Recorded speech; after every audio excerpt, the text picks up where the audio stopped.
Olá pessoal, essa é uma aula sobre o período regencial, que é um dos períodos mais conturbados da história do Brasil, e é o período que fica entre o primeiro reinado e o segundo reinado.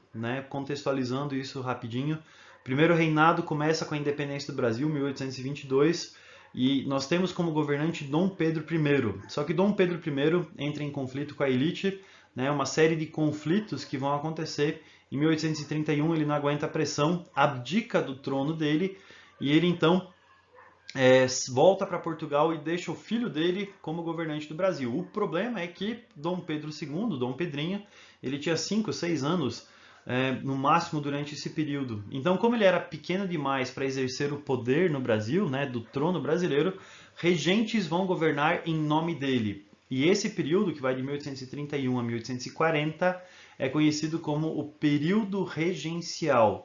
E hoje, nesse vídeo aqui, eu quero explicar para vocês um pouco mais sobre a política desse período, quais que eram os bastidores políticos que você tinha durante esse período regencial. Então, vamos lá. Então, primeira coisa, a respeito da política dos regentes. A regência, quando ela começa como uma regência trina, ou seja, você tem 3 regentes. Primeiro é uma regência trina provisória, 3 regentes que vão ser colocados para assumir o poder em nome do imperador. Depois acontecem eleições, você tem uma experiência republicana, uma experiência de você escolher os governantes do Brasil, e você tem a eleição de uma regência trina que vai ser eleita através do voto, uma regência trina permanente. E durante esse contexto político, nós temos 3 partidos diferentes. O Partido Liberal Moderado, que era formado por grandes proprietários de terra, que eram mais conservadores. Então, esse grupo era o grupo político com mais força dentro do período regencial. O segundo grupo era formado por pequenos proprietários de terra, por alguns comerciantes, que era chamado de liberal exaltado. Esse grupo era um pouco mais progressista, eles queriam principalmente mais autonomia para as províncias. E um terceiro grupo que nós temos é chamado de Partido Restaurador. O Partido Restaurador ele é formado por portugueses que eram amigos de Dom Pedro e que queriam a volta de Dom Pedro para o Brasil. Em 1834, com a morte de Dom Pedro, esse grupo deixa de existir, não faz mais sentido você ter o Partido Restaurador, porque afinal de contas Dom Pedro já morreu. Então você tem 3 partidos políticos, dos quais os mais importantes são o Liberal Moderado, que era o mais poderoso, e o Partido Liberal Exaltado.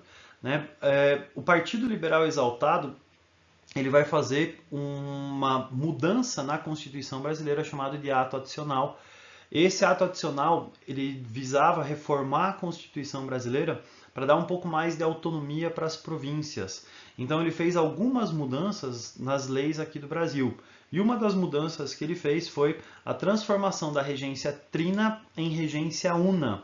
Então você agora vai ter um regente. O primeiro regente que você vai ter vai ser o Padre Feijó, Padre Antônio Feijó, do qual eu vou falar em outro vídeo para vocês, a respeito da principal ação dele, que foi a fundação da Guarda Nacional. Depois o Feijó vai ser substituído por um outro cara chamado Araújo Lima, que era do Partido Liberal Moderado, e vai reformar o ato adicional, criando a lei interpretativa do ato adicional, que é um negócio mais ou menos assim, ó, tá escrito isso, mas se você ler direitinho, você vai entender isso dessa forma aqui, vamos interpretar a lei de uma maneira diferente. Não que esse tipo de coisa aconteça nos dias de hoje, mas eles fizeram essa lei interpretativa do ato adicional para as coisas voltarem a ser mais ou menos como elas eram antes, com mais poder para o Partido Liberal Moderado. Mas, na verdade, a política do Brasil durante esse período era uma grande bagunça. Tá? Por quê? Porque o Brasil, durante o período regencial, ele tem 3 grandes problemas. Quais grandes problemas são esses? Primeiro problema, vazio de poder. O Brasil tinha um imperador, só que esse imperador não podia exercer o cargo porque ele era menor de idade e até ele ter 25 anos ele não podia exercer o seu cargo. Segunda característica do vazio de poder é que você tinha partidos políticos que estavam numa disputa para ver quem que mandava no Brasil, principalmente o Partido Liberal Moderado e o Partido Liberal Exaltado. E enquanto esses partidos brigavam para ver quem mandava mais, quem que de fato mandava no Brasil? Ninguém, não existia governabilidade. Então você tinha um imperador que não reinava. e você tinha regentes que não conseguiam governar porque eles não tinham governabilidade. Então o Brasil experimentou um problema de vazio de poder. Segundo problema é o problema do regionalismo. Não existia no Brasil ainda uma identidade nacional, esse nacionalismo que costura as diferentes regiões e faz todo mundo se transformar numa nação. Isso não existia no Brasil ainda. O regionalismo era mais forte do que o nacionalismo. Eu não sou brasileiro, eu sou gaúcho. Eu não sou brasileiro, eu sou paulista. Eu não sou brasileiro, eu sou pernambucano. Então, o regionalismo era mais forte do que o nacionalismo. E o terceiro problema que você tem é o problema da miséria. 70% a 80% da população brasileira durante esse período era uma população que vivia no campo e vivia em condições de pobreza e de miséria. Esses três elementos juntos, o vazio de poder, o regionalismo e a miséria, eles vão ser responsáveis pela formação das chamadas revoltas regenciais. E essas revoltas regenciais é o que existe de mais importante durante esse período regencial.